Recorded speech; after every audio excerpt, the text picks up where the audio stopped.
নমস্কার, শুভঙ্কর কয়াল ইউটিউব চ্যানেলের পক্ষ থেকে আপনাদের প্রত্যেককে জানাই স্বাগত। আনন্দবাজার পত্রিকায় একটা নিউজ আর্টিকেল প্রকাশিত হয়েছে কিছুক্ষণ আগেই, এবং সেটা নিয়ে বহুজন জানতে চাইছেন যে WBCS এর নাকি শূন্যপদ বৃদ্ধি হচ্ছে ইত্যাদি ইত্যাদি। কী নোটিফিকেশান, কী ব্যাপার, সেটা নিয়ে আমরা ডিটেলে আলোচনা করবো। এবং তার সাথে সাথে গতকাল রাত্রে আমি আপনাদের জানিয়েছিলাম SSC group C group D এর পরীক্ষা 1 এবং 8 মার্চ হতে পারে, সেই সংক্রান্ত আরও কনফার্মেশন এসছে, তো সেটাও আমি আপনাদেরকে জানাবো। চলুন শুরু করা যাক। ভিডিও শুরু করার আগে একটা ছোট্ট ঘোষণা। টেক্সট বুকের নাম আশা করি প্রত্যেকে জানেন, প্রত্যেকটা এক্সামে কিন্তু টেক্সট বুকের সাফল্য কিন্তু অনস্বীকার্য, এবং আপনারা দেখতে পাচ্ছেন এসএসসি জিডিতেও কিন্তু টপার্স লিস্টে কিন্তু টেক্সট বুক থেকে বহুজন যেমন কিন্তু সফল হয়েছেন। তো আপনারা দেখতে পারেন টেক্সট বুকে কিন্তু একটা অফার আসছে, এবং এই অফারটা শুরু হচ্ছে আমাদের যে রিপাবলিক ডে সেই উপলক্ষে কিন্তু শুরু হচ্ছে, এবং শুরু হচ্ছে 24শে জানুয়ারি থেকে।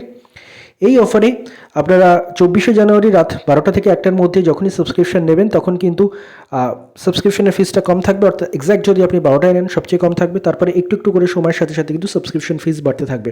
যারা টেক্সটবুকের মাধ্যমে মক টেস্ট দিয়ে নিজের প্রিপারেশনকে বুস্ট আপ করতে চান তারা দেখতে পারেন, ডেসক্রিপশনে লিঙ্ক দেওয়া থাকবে, এসইবি এই সুট কোডটা ইউজ করলে এক্সট্রা 12% আপনারা ডিসকাউন্ট পাবেন। এবার আমরা ফিরবো ভিডিওর মূল আলোচ্য টপিকে। সবার আগে এই সময় পত্রিকার এই আর্টিকেলটা দেখুন। SSC group C group D কর্মী নিয়োগে পরীক্ষা হতে পারে 1 এবং 8ই মার্চ, যেটা আমি গতকাল রাত্রে আপনাদের আমি কিন্তু আরও ভালো করে কনফার্মেশন অনেকটাই জানিয়েছিলাম নিউজ 18 বাংলা আর্টিকেল তুলে ধরে। কি বলছে দেখুন, মাধ্যমিক এবং উচ্চ মাধ্যমিক পরীক্ষা মিটলে school service commission SSC group C এবং গ্রুপ ডি কর্মী নিয়োগ এর লিখিত পরীক্ষা নিতে চাইছে। বিধানসভা ভোটের আগেই শিক্ষাকর্মী নিয়োগের লিখিত পরীক্ষা হোক চাইছে রাজ্যেও। সেই মতো মাধ্যমিক ও উচ্চ মাধ্যমিক স্কুলে গ্রুপ সি এবং গ্রুপ ডি পোস্টে নিয়োগের পরীক্ষা হতে পারে 1 এবং 8ই মার্চ।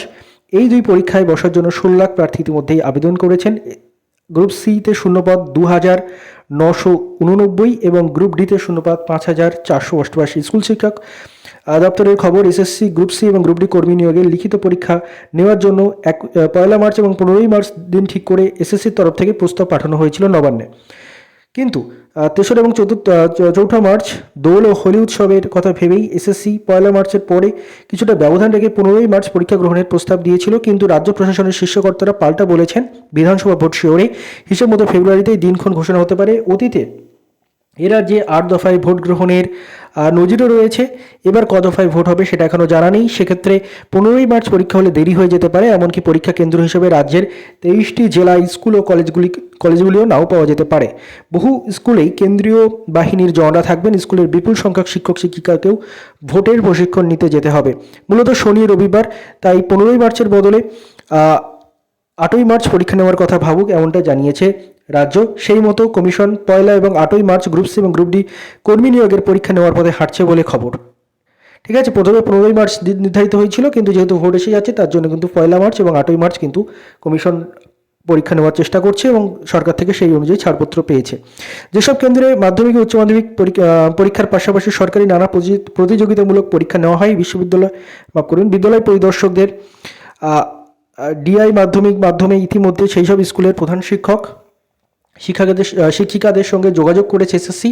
তাদের বলা হয়েছে এই সব স্কুল ও কলেজের নবম, দশম, একাদশ, দ্বাদশের শিক্ষক শিক্ষিকা নিয়োগের পরীক্ষা হয়েছিল গত বছর 7 এবং 14ই সেপ্টেম্বর। একইভাবে 1 মার্চ এবং 8ই মার্চ এসএসসি গ্রুপ সি এবং গ্রুপ ডি কর্মী নিয়োগের পরীক্ষা হতে পারে। অলমোস্ট কনফার্ম স্কুলগুলোতে সমস্ত কিন্তু লেটার চলে গেছে যে 1 মার্চ এবং 8ই মার্চ কিন্তু আপনাদের গ্রুপ সি গ্রুপ ডি পরীক্ষা হচ্ছে। 1 মার্চ সম্ভবত গ্রুপ সি এবং 8ই মার্চ সম্ভবত গ্রুপ ডি।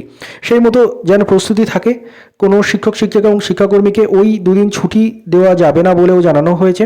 তবে নবান্নের চূড়ান্ত অনুমোদন পেলেই তবেই শিক্ষাকর্মী নিয়োগে লিখিত পরীক্ষার বিজ্ঞপ্তি প্রকাশ করবে এসএসসি। অর্থাৎ নবান্ন থেকে এখন একটু ছাড়পত্রের সমস্যা রয়েছে, সেটা আসলেই কিন্তু খুব তাড়াতাড়ি এসএসসি কিন্তু এই জিনিসটা জানিয়ে দেবে যে এক্স্যাক্টলি পরীক্ষার ডেটটা। আপাতত সমস্ত স্কুলগুলো থেকে শুরু করে নবান্নের যা ইনফরমেশান গেছে সবটাই কিন্তু ওই 1 মার্চ এবং 8ই মার্চ। এই পরিস্থিতির মধ্যে এসএসসির আইনজীবী যাই হোক ছেড়ে দিন, এই হচ্ছে ব্যাপার। এবার আমরা আমাদের যে আরেকটা আলোচ্য বিষয় গুরুত্বপূর্ণ সেটাতে যাব। তবে আপাতত গ্রুপ সি গ্রুপ ডি এর পরীক্ষা সেটা কিন্তু 1 মার্চ 8ই মার্চ হওয়ার সম্ভাবনা তৈরি হয়েছে, যদি সব কিছু ঠিকঠাক থাকে। এই দুদিন কিন্তু এক্সাম হচ্ছে, এবং সেই অনুযায়ী কিন্তু স্কুলগুলোতেও কিন্তু লেটার চলে গেছে। এবার ডব্লিউবিসিএস এর কথায় আসা যাক, কি বলছে দেখুন। আনন্দবাজারে নিউজটা প্রকাশিত হয়েছে। প্রতিশ্রুতি রক্ষা করলেন মুখ্যমন্ত্রী। রাজ্যে ডব্লিউবিসিএস আধিকারিকদের জন্য অতিরিক্ত 140টি পদ ঘোষণা। রাজ্যে কর্মীবর্গ এবং প্রশাসনিক সংস্কার বিষয়ক দপ্তরের ঘোষণা অনুযায়ী বিশেষ সচিব পদে অতিরিক্ত 40টি পদ এবং যুগ্ম সচিব পর্যায়ে আরও 100টি পদ সৃষ্টি করা হয়েছে। এই মর্মে আর্টিকেল প্রকাশিত হয়েছে। বিধানসভা ভোটের আগে ডব্লিউবিসিএস আধিকারিকদের জন্য বাড়তি পদ তৈরি করল রাজ্য সরকার। বুধবার পদ বৃদ্ধির বিজ্ঞপ্তি জারি করা হয়েছে নবান্ন থেকে। রাজ্যের কর্মীবর্গ এবং প্রশাসনিক সংস্কার বিষয়ক দপ্তরের সচিব রাজ্যপালের নির্দেশক্রমে এই সিদ্ধান্ত কার্যকরের কথা জানিয়েছেন। এই বিজ্ঞপ্তির ঘোষণা অনুযায়ী বিশেষ সচিব পদে অতিরিক্ত 40টি পদ এবং যুগ্ম সচিব পর্যায়ে আরও 100টি পদ সৃষ্টি করা হয়েছে। প্রসঙ্গত, মুখ্যমন্ত্রী মমতা বন্দ্যোপাধ্যায়ের কাছে আগে অতিরিক্ত পদ তৈরির আবেদন জানিয়েছিলেন ডব্লিউবিসিএস আধিকারিকরা। মুখ্যমন্ত্রী চিঠি দিয়ে তাদের প্রতিশ্রুতি দিয়েছিলেন। বিধানসভা ভোটের আগে সেই প্রতিশ্রুতি কার্যকর হলো। এর ফলে ডব্লিউবিসিএস এক্সিকিউটিভ আধিকারিকদের একটা বড় অংশ উপকৃত হবেন বলে নবান্ন সূত্রের খবর। এই হচ্ছে ব্যাপার। এবার এটা কাদের জন্য দেখুন, তার আগে আমি একটু অফিসিয়াল নোটিফিকেশন যেটা পিআরনিআর থেকে পাবলিশ করেছে সেটাও আমি আপনাদের সামনে একটু রাখি। হচ্ছে যে নিউজটা দেখালাম ডব্লিউবিসিএস সংক্রান্ত, তার অফিসিয়াল নোটিফিকেশন। ডেট দেখতে পাচ্ছেন 21/1/2026। Government of West Bengal, personal and administrative reform department, WBCS cell, Nabanna, Howrah, pin code এত। নোটিফিকেশনে কি বলছে দেখুন।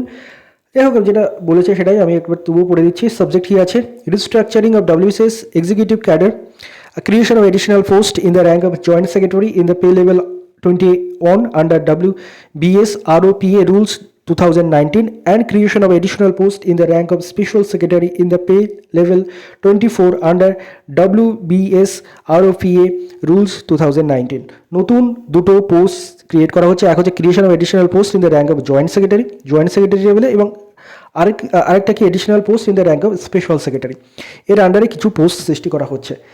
আমি আপনাদের দেখিয়ে দিই যেটা আসল ব্যাপার। যেটা দেখুন, এটা কিন্তু নতুনদের জন্য নয়, কিন্তু চেন রিয়াকশন নতুনরা অনুভব করবেন। ব্যাপারটা কি? ব্যাপারটা হচ্ছে ডব্লিউবিসিএস এর ক্যাডার ইনক্রিজ করা হচ্ছে। স্পেশাল সেক্রেটারিতে আগে ওয়েস্ট বেঙ্গলের স্পেশাল সেক্রেটারির সংখ্যা ছিল 100, সেটাতে আরও 40টা এক্সট্রা অ্যাড করা হচ্ছে এবং টোটাল স্ট্রেংথ গিয়ে দাঁড়াচ্ছে কিন্তু 140। তেমনি জয়েন্ট সেক্রেটারি এবং ইকুইভ্যালেন্টে আগে যেটার নম্বর অফ পোস্ট ছিল 250, সেটাতে 100টা এডিশনাল পোস্ট করে 350টা করা হচ্ছে। আলটিমেটলি কি ডব্লিউবিসিএস ক্যাডারের পোস্ট বাড়ছে, এবং এগুলো কিন্তু লাস্টের দিকে, অর্থাৎ ডব্লিউবিসিএস আপনারা যদি অফিসার হন তাহলে কিন্তু লাস্টের দিকে প্রমোশন পেয়ে এই জায়গায় পৌঁছবেন। দেখতে পাচ্ছেন পে লেভেলও এখানে আপনারা দেখতে পাচ্ছেন যে লেভেল 24 একটা রয়েছে এবং লেভেল 21, এবং দুটোরই স্যালারি কিন্তু হিউজ। মানে একটা হচ্ছে আপনারা দেখতেই পাচ্ছেন এখানে, মানে হিউজ স্যালারি 1,28,900 থেকে 2,01,000 পর্যন্ত হচ্ছে পে লেভেল 24-এর, এবং তারপরে পে লেভেল 21-এরটাও আমরা দেখতে পাচ্ছেন। তো এগুলো হচ্ছে লাস্টের দিকে গিয়ে, যখন প্রমোশন পেতে পেতে লাস্টের দিকে গিয়ে যে পোস্ট পাওয়া যায় সেগুলোর ক্ষেত্রে। এবার এর চেন রিয়াকশানটাও কিন্তু অ্যাট প্রেজেন্ট কিছুটা হলেও ফিল হবে, যদিও সেটা খুব নেগলিজেবল, কিন্তু ফিল হবে। এই কারণে বলছি, কারণ এই যে নতুন ভ্যাকেন্সিগুলো ক্রিয়েট হলো, এই নতুন ভ্যাকেন্সিগুলোর জন্য কিন্তু যারা সিনিয়র অফিসার রয়েছেন তারা কিন্তু প্রমোটেড হয়ে এই পোস্টগুলোতে চলে যাবেন। তার ফলে নতুন শূন্যপদ সৃষ্টি হবে কিছু, এবং সেগুলো কিন্তু নতুন যে ডব্লিউবিসিএস পরীক্ষা বলুন সেটার মাধ্যমে পূরণ করার চেষ্টা হবে। সেটা 2023-এ কতটা হবে জানা নেই, তবে এরপরে ডব্লিউবিসিএস 2024 থেকে একটু হলেও হয়তো শূন্যপদ বাড়তে পারে, বিশেষ করে এই কারণটার জন্য।